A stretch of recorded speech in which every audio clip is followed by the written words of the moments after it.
سؤال مهم يا جماعة، معلش بسأله نفسي كتير. هو ليه النادي الأهلي كنادي مكروه من معظم جماهير أندية مصر وشمال إفريقيا؟ إيه اللي خلاني أقول كده؟ إمبارح كان في نهائي ماتش بتاع كأس الرابطة، والمصري كسب إنبي. مبروك لجماهير المصري الجميلة. لقيت الجماهير بتشتم النادي الأهلي بشتائم جامدة، والأهلي ملوش يد في الموضوع، فاستغربت. قعدت افكر، لقيت برضو النادي الاهلي في محافظات كتير ممنوع يلعب فيها: اسماعيليه، بورسعيد، السويس وغيره. قال لك لدواعي امنيه. يعني ايه دواعي امنيه؟ يعني خايفين من الشغب الجماهيري، يعني في مشكله بين جماهير النادي الاهلي وجماهير الانديه الاخرى. بص على ماتشات الاهلي في افريقيا، تلاقي اغلب الماتشات بالذات شمال افريقيا بتخلص بجنايات، يا اللي بيتعور يا اللي بيتشتم يا ازايز. حاجات مش طبيعيه بتحصل مع الاهلي بالذات. قلت يمكن عشان الاهلي نادي بطولات ونادي كبير فبيحصل معاه كده. بس لقيت ان جوه مصر، طب ما الزمالك بطولات وكبير ما بيحصلش معاه كده لا جوه ولا بره. وريال مدريد وبرشلونه وغيرهم انديه كبيره ومحبوبه في العالم كله وليها جماهير في كل حته، اشمعنى؟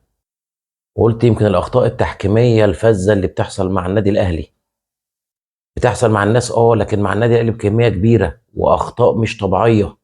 دي اللي بتخلي الناس كارهه النادي الاهلي. يعني مثلا تلاقي لعبه مشكوك فيها، بياخد القرار الحكم لصالح الاهلي، سواء الاهلي لو كان المشكله فيها المدافع بتاعه ما يتحسبش حاجه، ولو فيها المهاجم بتاع الاهلي يتحسب له فاول او ضربه جزاء.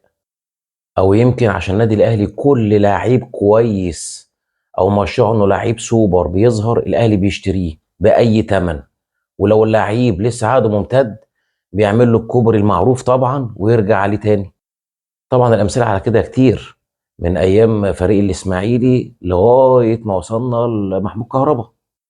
قلت يمكن علشان القوانين، في قوانين الكره اللي في مصر بتتسن للاهلي وبتبقى كده ايه مظبوطه على مقاسه، وبتتمط وبتتظبط على حسب الوضع. يعني مثلا لما الاهلي انسحب قدام الزمالك ما اتخصمش عليه 3 بونت. لما لعيب الاهلي ضرب وشتم وسب الدين للاعيب بيراميدز قدامنا كلنا اخد ماتشين بس. انا الصراحه مش قادر احدد ايه هو السبب الرئيسي في كره الجماهير للنادي الاهلي. فلو حد عند حضراتكم عنده اسباب منطقيه بعد اذنكم يكتبها لي في التعليقات، ودينا بنعلم بعضينا. الف شكر.